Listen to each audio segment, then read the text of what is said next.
Character sketch of Patel Rangegowda. Patel Rangegowda जो है is acting in the novel as the village headman. गांव के प्रधान के रूप में ये एक्ट कर रहे हैं इस नावल में। He is a believer in the old veg, जो पुराने विचार हैं उनमें विश्वास करने वाला ये व्यक्ति है। एंड द न्यू आइडियाज, और जो नए आइडियाज इंट्रोड्यूस्ड बाय मूर्ति, जो कि मुख्य पात्र है इस नावल का।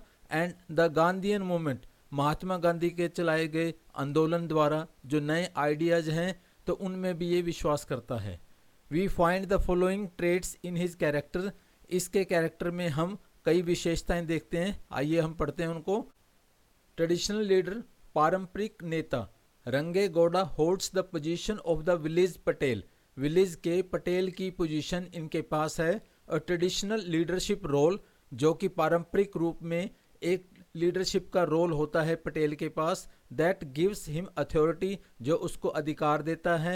And respect with in the community, पूरे समुदाय में उसकी रिस्पेक्ट भी होती है।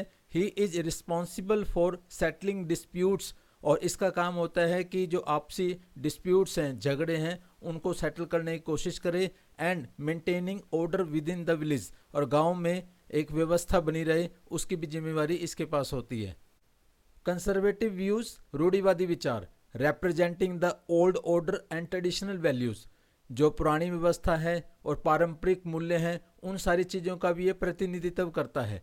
Rangegowda initially resists the changes brought by Murthy and the Gandhian movement. Murthy और गांधीयन मूवमेंट के द्वारा जो भी चेंजेस लाए जाते हैं उन सभी का शुरू में तो ये भी विरोध करता है। He is sceptical of the new ideas, जो न्यू आइडियाज़ है उन सारी चीज़ों पे ये संदेह करता है।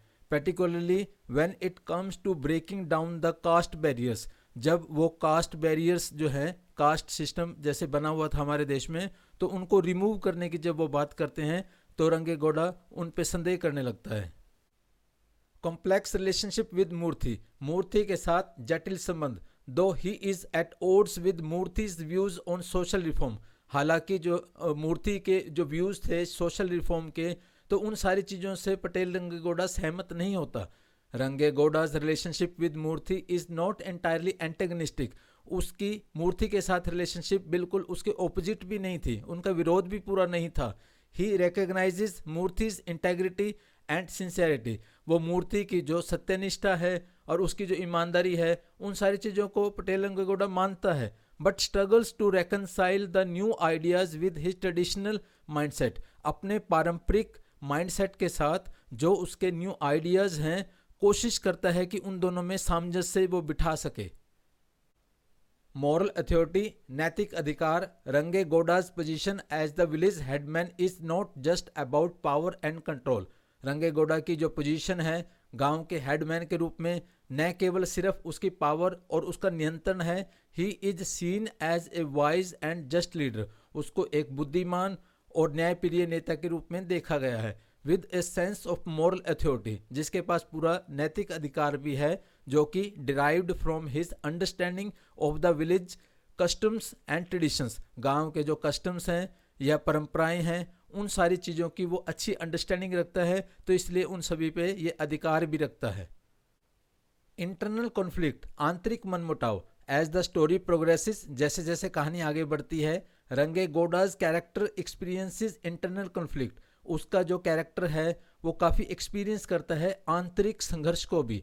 ही is caught between his loyalty to the old ways, अपनी उसकी लॉयल्टी पुरानी व्यवस्था को लेके, and his growing understanding of the validity of the calls for social reform, और जो सोशल रिफॉर्म्स की बात हो रही है, समाज के सुधार की बात हो रही है महात्मा गांधी के आंदोलन के थ्रू, तो वो उन सारी चीज़ों को भी समझता है। तो इन दोनों चीज़ों के बीच में ये ही इज कोट, फंसा हुआ है। दिस कन्फ्लिक्ट, ये जो संघर्ष है उसके अब मन में, makes him a complex and layered character, उसको एक जटिल और लेयर्ड, कई स्तर की उसकी सोच है, कहीं पर कैसे उसको काम करना पड़ता है, कहीं पर दूसरे तरीके से काम करना पड़ता है, तो इस तरीके से उसके मन में कशमकश सी रहती है कई बातों को लेके। सिंबल ऑफ ट्रांजिशन, बदलाव का प्रतीक। इन मैनी वेज, कई मायनों में, Rangegowda's character symbolizes the transitional phase India was going through at the time. Rangegowda जो है उस वक्त जो इंडिया जो बदलाव हो रहा था उस टाइम में, तो उन सारी चीज़ों का ये प्रतीक के रूप में काम करता है। He represents the tension between traditionalism and modernity, जो उस वक्त परंपरागत चीज़ें चल रही थी, व्यवस्था जो चल रही थी, और आधुनिकता, और theme that is central to the novel. और इस उपन्यास में ये जो थीम है अपने आप में काफ़ी इंपॉर्टेंट है। रोल इन द प्लॉट, कहानी में रोल। Rangegowda's decisions and actions significantly influence the plot's development. Rangegowda के जो फैसले हैं या जो एक्शंस हैं वो काफ़ी हद तक प्लॉट की डेवलपमेंट को प्रभावित करते हैं। His gradual transformation and acceptance of some of the new ideas, कई नए आइडियाज़ को स्वीकार करना, उस हिसाब से बदलाव करना। Reflect the broader shifts happening with in Indian society, Indian society में लार्ज लेवल पे जो चेंजेस हो रहे थे, तो उन सारी चीज़ों को इसका कैरेक्टर रिफ्लेक्ट करता है। ह्यूमन क्वालिटीज, मानवीय गुण। Rangegowda is portrayed with human warmth and understanding, इनको पूरी मानवीय गर्मजोशी और समझ के साथ पोर्ट्रे किया गया है।